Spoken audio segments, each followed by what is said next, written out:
Como sua ex-louca se tornou sua ex-louca. História 1. Depois que terminei com ela, ela usou maquiagem para fingir hematomas nos braços, no pescoço e no rosto. Em seguida, passou a enviar fotos disso para todos os nossos amigos em comum, avisando-os sobre mim. História 2. Suspeito que ela já era louca muito antes de eu conhecê-la, mas percebi que ela era uma sociopata de merda quando me pediu para sacrificar meu cachorro porque ele estava tomando muito do nosso tempo. História 3. Ela me acordou porque eu estava com suores noturnos e estava convencida de que eu tinha AIDS. Por alguma razão, decidi apaziguá-la e fiz um exame completo de DST, incluindo um caro teste de AIDS. Algumas semanas depois, fui até a casa dela para lhe entregar meu atestado de saúde assinado, tive de pedir especificamente. Ela me acusou de ter forjado tudo e, na discussão que se seguiu, tirou os pratos do armário e os atirou em mim. Fui embora imediatamente. Cerca de 6 meses depois, eu tinha acabado de começar a namorar minha atual noiva. Ela entrou em contato comigo para dizer que acreditava em mim e queria saber se ela e seus 2 cães poderiam morar comigo. Eu nunca respondi. História 4. Pintou meu nome em todo o seu quarto, banheiro e sala de estar.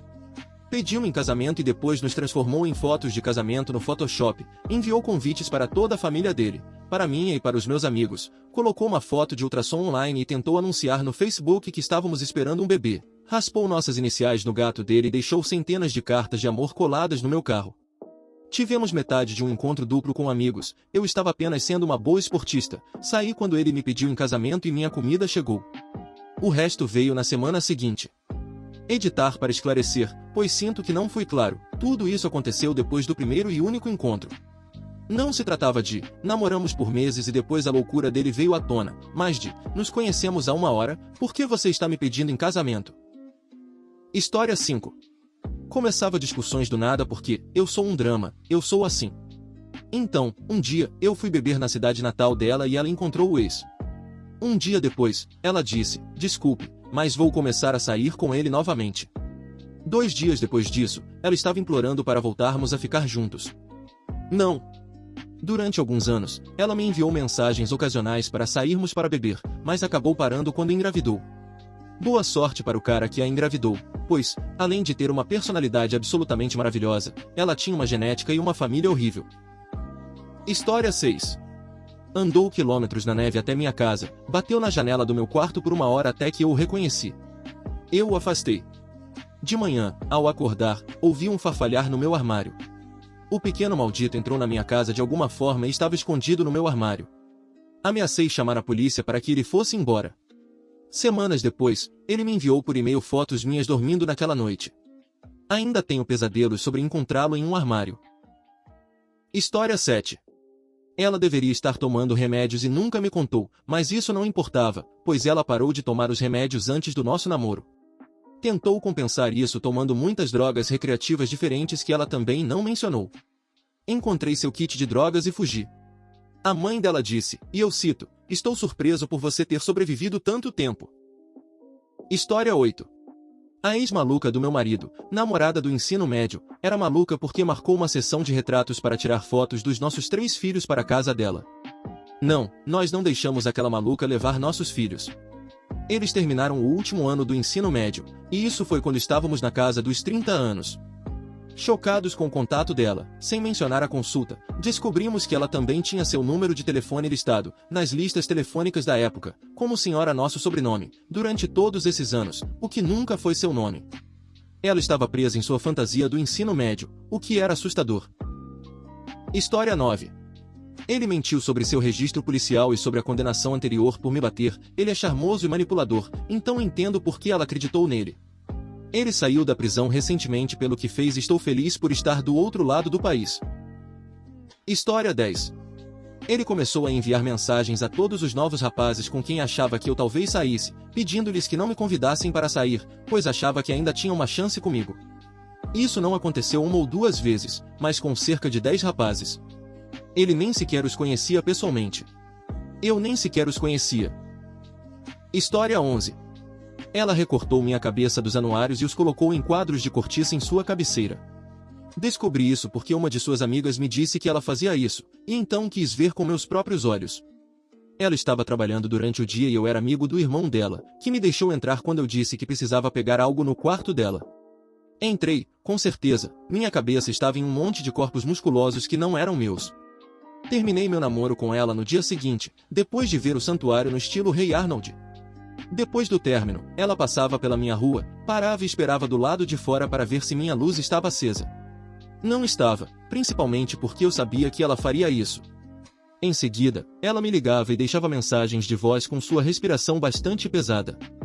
Em seguida, ela tentou me deixar com ciúmes por ela ter outro cara, o que eu não fazia, e ela realmente fez sexo e engravidou do tal cara, o que acabou saindo pela culatra.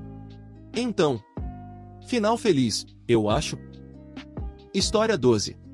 Depois de 3 anos de namoro, contei a ela que, na verdade, eu era um refugiado de guerra da Chechênia. Ela só sabia que eu era da Rússia, nada mais, e que tinha visto muitas coisas horríveis durante minha infância.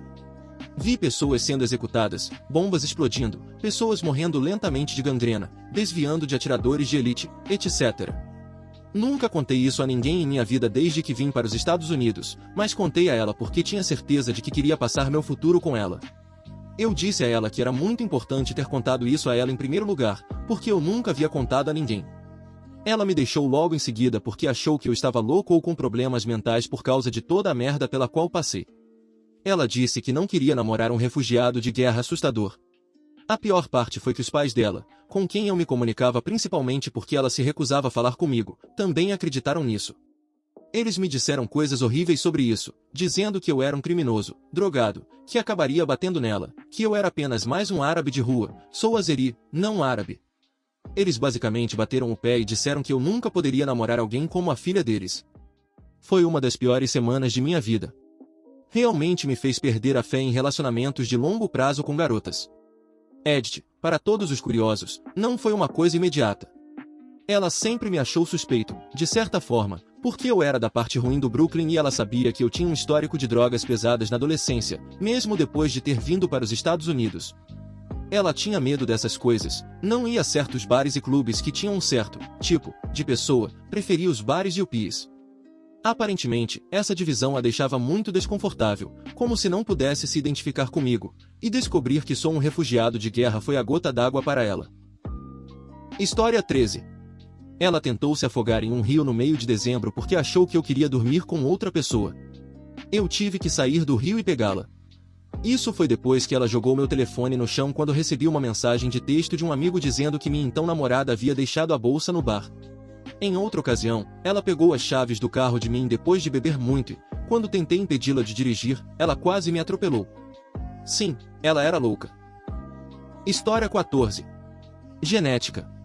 Ambos os pais dela eram loucos, então não deveria ter ficado surpreso quando ela começou a me perseguir depois que me traiu e eu a deixei.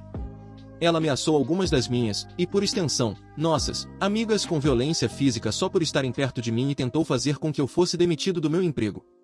Ela ligou para o meu gerente e disse a ele que eu estava usando drogas, nada mais longe da verdade, e fez com que 2 de suas outras amigas entrassem na minha loja e fossem clientes extremamente irritadas, dizendo que eu as havia apalpado ou algo assim. Felizmente, meu chefe sabia de tudo o que estava acontecendo e não acreditou em nada disso. História 15. Percebi que minhas coisas íntimas estavam desaparecendo. Mencionei o fato enquanto lavava a roupa. Ele me acusou de traição, dizendo que eu devia ter deixado minhas coisas na casa de um cara com quem estava me traindo, e começou a me bater por causa dos itens perdidos. Na época, eu estava grávida de um filho dele. Eu o expulsei de casa, morrendo de medo de como iria me sustentar enquanto estava prestes a dar à luz e faltar ao trabalho por 6 semanas. Comecei a empacotar as coisas dele para manter minha mente assustada ocupada. Encontrei uma caixa grande escondida no porão, cheia de coisas íntimas que eu não tinha. Plugs infláveis enormes e conteúdo adulto de trans. Minhas meias calças estavam amarradas com nós e com pelos espetados, e coloquei uma fita de vídeo com meu nome. É ele vestido como eu, com minhas roupas, acariciando seu mangusto e sentando em um brinquedo adulto com a ideia de ser eu. Suas bolas amarradas com minhas meias. Descobri que ele era um trans em segredo com um histórico violento e várias acusações de tráfico de drogas. Mentia sobre tudo, desde sua educação até sua orientação. Não confio mais em seres humanos. História 16. Ah, eu tive uma ex mega louca. Essa garota tinha 5 tipos de problemas mentais e precisava ser trancada. Primeiro, ela tinha um filho. Eu não duvidava disso, eu via suas estrias. Nada demais. Ela alegou que a criança havia sido sequestrada pelo pai do bebê e desaparecido. Ok, coisas mais estranhas já aconteceram. Logo as coisas começaram a não fazer sentido. Ela era uma mentirosa patológica. Começou com: eu ganho $60 a hora no exército. O que eu sabia que era uma besteira para a patente dela, já que minha mãe tinha uma patente mais alta do que ela e ganhava muito menos do que isso. Ela roubou meu carro uma noite. Quando os policiais chegaram, ela já tinha voltado e alegado inocência, e os policiais ameaçaram me prender por fazer uma denúncia falsa. Depois, ela tentou jogar a carta do psicopata supremo e disse que tinha recebido uma ligação dizendo que seu filho/pai tinha se envolvido em um acidente no Canadá e que o garoto estava morto. No início, eu não tinha certeza se deveria ou não dizer que era mentira. 2 dias depois, ela tomou um frasco de pílulas para dormir com uma garrafa cheia de vodka. Enquanto ela estava no hospital, fiz algumas pesquisas e descobri que ela e o marido se divorciaram e ele recebeu a custódia devido ao fato de ela ser uma completa maluca. Saí de lá o mais rápido que pude. História 17. O gato desapareceu. O que era estranho, pois era um gato amigável. O vizinho do andar de cima, com cachorros grandes, desceu gritando que minha ex havia, de alguma forma, convencido os 2 cachorros a pular pela janela para se desviverem. Ela me atacou com uma tesoura e uma faca, em dias diferentes. Explodiu um cara em seu carro do lado de fora do nosso apartamento. Por fim, ligou seu secador de cabelo e o jogou no chuveiro comigo. É preciso muito para me irritar. Edith, isso chamou mais atenção do que eu esperava, então provavelmente devo elaborar um pouco mais. 2 avisos: eu era jovem e estúpido e ela era muito gata. Isso não justifica o fato de eu não ter saído muito antes, mas pode lhe dar uma ideia do meu estado de espírito. As informações estão praticamente todas em ordem cronológica. Com relação ao gato, não é tão incomum assim, ele era um gato de interior e exterior, portanto, várias coisas podem ter acontecido com ele. Um vizinho pode ter pensado que ele era um gato de rua e o acolheu. Ele pode ter sido atropelado por um carro quando estava à espreita, não faço ideia. É mais uma coisa do tipo: em retrospecto, eu não ficaria surpreso se aquela cadela louca o tivesse matado. Os cães, isso é muito mais estranho. Minha ex odiava aqueles cachorros, eles eram grandes e barulhentos, e corriam pelo apartamento de cima brincando o tempo todo. Por isso, ela começou uma pequena guerra com a vizinha do andar de cima, que também era muito louca. Eu não me meti nisso. Minha ex havia dito várias vezes que ia desviver aqueles malditos cachorros, mas eu considerei que ela estava apenas irritada com o barulho constante. Eu também não gostava. Mas, fora isso, o apartamento era ótimo. Portanto, não estávamos muito animados para encontrar um novo apartamento. O incidente, seja ele qual for, aconteceu enquanto eu estava no trabalho. Cheguei em casa e vi a vizinha maluca gritando com a minha ex-maluca, dizendo que ela, de alguma forma, havia convencido os cachorros a pularem da janela. Ora, minha ex era muito pequena e os cães eram grandes, portanto, não havia como ela ter invadido o apartamento do vizinho e jogado fisicamente os cães pela janela. Já tive alguns cães em minha vida e, por mais estúpidos que sejam, nunca foram tão burros a ponto de se atirarem pela janela. Agora, não tenho ideia do que realmente aconteceu e até hoje, tudo isso aconteceu há uns 20 anos, não consigo explicar. De jeito nenhum. Mas, nesse momento, comecei a olhar para minha ex pelo canto do olho, imaginando. Ela me atacou com uma tesoura e mais tarde com uma faca. Bem, esses incidentes provaram, sem sombra de dúvida, que ela era perigosa. Mas ambos aconteceram no calor do momento, durante uma discussão. Como mencionei anteriormente, ela era bem pequena, e eu era muito mais rápido do que ela, então não tive muita dificuldade em desarmá-la sem me colocar em perigo. Quero dizer, não era como se ela fosse tentar me matar enquanto eu dormia a sangue frio, certo? Sim. Esqueci de mencionar que houve outro ataque, do qual ela tentou me atacar em nosso apartamento. Dentro de casa. Janelas fechadas. Eu simplesmente recuei e levantei uma sobrancelha, tipo, o que você está fazendo? O spray ficou em uma grande nuvem no meio da sala, sem me acertar. Isso realmente a deixou furiosa, e ela se lançou em outra tentativa com sua lata de spray de pimenta. Diretamente na nuvem que ela havia acabado de criar. Ela caiu como uma pedra. Revirei os olhos. Pensei, ok, vamos lá, vamos levá-la ao banheiro e lavar isso. O cecho com maquiagem foi ótimo. Mas, a essa altura, o relacionamento estava praticamente acabado, era só uma questão de terminá-lo oficialmente. O que, na verdade, nenhum de nós parecia querer fazer. Todas essas coisas, é claro, aconteceram ao longo de alguns anos, é claro. No intervalo entre esses momentos, havia todas as coisas normais de namorado e namorada, compras, férias, risadas, jantares e conversas sobre o futuro e, é claro, discussões e brigas. Algumas por culpa dela, outras por minha, a maioria por culpa de ambos. Não foi como se fossem 2 ou 3 anos de nada além de loucura 100% do tempo. Os relacionamentos não são tão simples assim. De qualquer forma, perto do fim, nós dois meio que paramos de nos importar. Foi quando eu a peguei fazendo sexo com um cara em um carro do lado de fora do apartamento.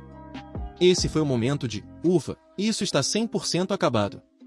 Já estava falhando antes, mas eu tinha esperanças de que ainda pudéssemos resolver o problema ou algo assim. Como eu disse, eu era jovem e estúpido, e ela era gasosa.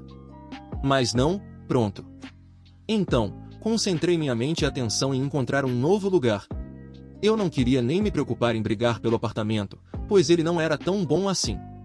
Eu só queria sair. Estranhamente, estávamos nos dando bem agora. Nós dois havíamos aceitado o fato, ou assim eu pensava. Um dia, cheguei em casa antes dela e entrei no chuveiro. Os últimos dias tinham sido ótimos. Risos, sexo, cozinhar. Como um casal normal. Ela chega em casa enquanto eu ainda estou no chuveiro, entra no banheiro, liga o secador de cabelo e, sem uma palavra, sem emoção, simplesmente o joga no chuveiro comigo. Apenas um olhar fixo. Dei um maldito salto de ação em câmera lenta de Matrix, com os braços para fora, gotas de água voando lentamente em algum tipo de hiperrealidade, como se, bem, alguém tivesse acabado de jogar um secador de cabelo no seu chuveiro. Provavelmente gritei: que raios foi isso? Depois me vesti e saí andando. Mais tarde, vim buscar minhas coisas com um exército de amigos. Curtiu o vídeo? Não se esqueça de deixar um gostei, se inscrever no canal e ativar o sininho para não perder nenhum dos nossos conteúdos. Até a próxima!